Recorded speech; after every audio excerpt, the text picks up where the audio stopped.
Bismillah wa bihamdih. Assalamualaikum warahmatullahi wabarakatuh. Alhamdulillah wa kafa wa salamun ala ibadihi alladhina istafa. Ashhadu an la ilaha illallah wahdahu la sharika lah wa ashhadu anna Muhammadan abduhu wa rasuluhu la nabiyya ba'dah. Allahumma salli wa sallim ala sayyidina Muhammadin wa ala alihi wa ashabihi wa man tabi'ahum bi ihsanin ila yaumiddin, amma ba'd. Ketika seorang mampu menjalankan ketaatan dan dimudahkan dalam mengerjakan kebaikan, berarti ia telah diberi taufik oleh Allah Azza wa Jalla. Jadi perwujudan taufik dari Allah kepada seorang hamba bukanlah ketika ia dibukakan pintu-pintu rezeki atau ketika ia mendapat banyak harta. Baru bisa dikatakan taufik adalah ketika semua kekayaan seorang hamba memiliki itu dibelanjakan demi kebaikan amal saleh. Ibnu Qayyim al-Jauziyah rahimahullah dalam kitabnya yang berjudul Madarijus Salikin menyebutkan bahwa orang-orang yang arif telah bersepakat bahwa taufik adalah ketika Allah tidak menyerahkan urusanmu kepada dirimu.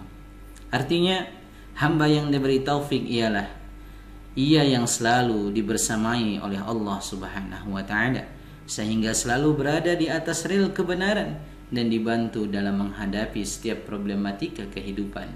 Sebaliknya, orang-orang yang tidak mendapatkan taufik adalah mereka yang diacuhkan oleh Allah, tidak diperdulikan, dibiarkan begitu saja dalam kesalahan dan kesesatan. Na'udzubillahi min dzalik. Maka di setiap pagi dan sore sangat dianjurkan bagi setiap muslim untuk melazimi doa permohonan taufik darinya. Allahumma rahmatak arju fala takilni ila nafsi tarfata ain.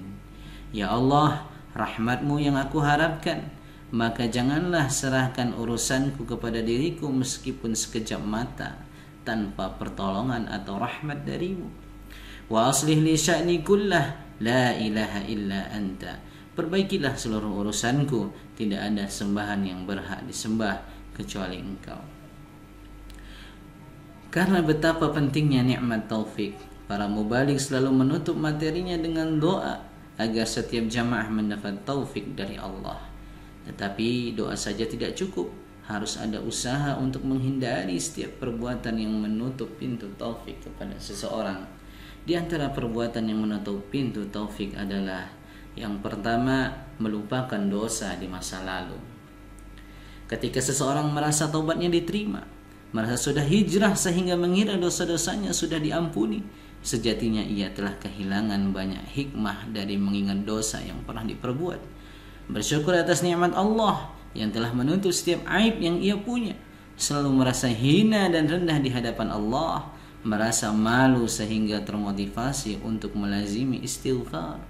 Orang yang melupakan dosa sama saja merasa suci, dan itu sangat dibenci oleh Allah. Fala tuzakku anfusakum huwa a'lamu biman ittaqa. Maka janganlah kamu menganggap dirimu suci, Dia mengetahui tentang orang yang bertakwa. Justru orang yang berhak, yang benar-benar saleh, tidak pernah merasa dirinya saleh. Dalam kitab Al-Buka min kasyafatillah asbabuhu wa muwani'uhu. Nah, di sana dikisahkan bahwa di tengah malam Hasan Al-Basri tiba-tiba terbangun dari tidur lalu menangis terseduh-seduh. Setelah diselidiki sebab tangisan itu, ia menjawab, "Aku menangis karena tiba-tiba aku teringat akan suatu dosa." Inilah Hasan Al-Basri rahimahullah yang dikenal sangat alim dan abid, ternyata tidak merasa dirinya suci. Yang kedua, glorifikasi amal. Terkadang ada orang yang sumbasihnya tidak seberapa, tapi merasa paling berjasa. Ini dimaksud dengan istilah glorifikasi amal. Ia menganggap bahwa amalnya sudah banyak, padahal masih sedikit. Bahkan jika memang ia telah memberi banyak kontribusi, amal jariah itu tidak boleh diungkit-ungkit lagi, karena akan menyakiti perasaan orang lain. Dalam surah Al-Baqarah Allah mengingatkan, La tubtilu sadaqatikum bil manni wal adha. Janganlah kamu merusak sedekahmu dengan menyebut-nyebutnya dan menyakiti perasaan penerima. Ketika seorang merasa paling berjasa, ia akan terhalang dari banyak kebaikan dan justru melakukan banyak keburukan. Di antaranya minta dihormati dan bangga pada diri sendiri, padahal ujub adalah penyakit hati yang sangat membinasakan. Yang ketiga, membuat perbandingan dengan orang yang kualitas agamanya lebih rendah. Dalam urusan dunia, kita harus melihat ke bawah supaya pandai bersyukur. Tapi dalam urusan akhirat, kita harus melihat orang yang lebih hebat daripada kita agar terpacu untuk berlomba-lomba dalam kebaikan. Ibnu Abid Dunya dalam kitab Az-Zuhd, "Idza ra'aita ar-rajula yunafisuk fid dunya fanafishu fil akhirah." Apabila engkau melihat seorang mengunggulimu dalam masalah dunia, maka unggulilah dia dalam masalah akhirat.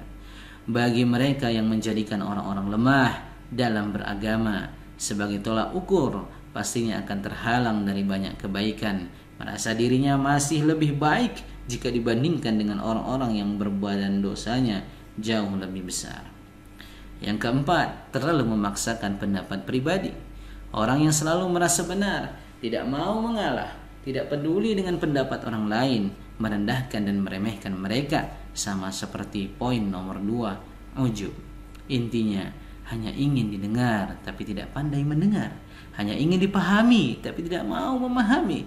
Kalau sudah seperti ini, akan rusaklah sebuah tatanan dalam berorganisasi, hilanglah keberkahan dalam bermusyawarah. Yang terakhir, suka ghibah. Lisan yang tidak dijaga akan liar membicarakan aib saudara, tetapi malah lupa terhadap kekurangan diri sendiri. Pintu taufik akan tertutup kepada orang yang seperti ini. Idza ra'aitumur rajul muwakkalan bi'uyubin nasi nasiyan li'uyubih. Apabila kalian melihat orang yang sibuk dengan kekurangan orang lain dan lupa dengan aibnya diri sendiri, fa'lamu annahu qad mukira bih. Maka ketahuilah bahwa ia telah terperdaya. Demikianlah beberapa perbuatan yang menutup pintu taufik dari Allah. Mari kita jauhi perbuatan-perbuatan tersebut. Wallahu muwaffiq ila aqwamit thariq. Wassalamualaikum warahmatullahi wabarakatuh.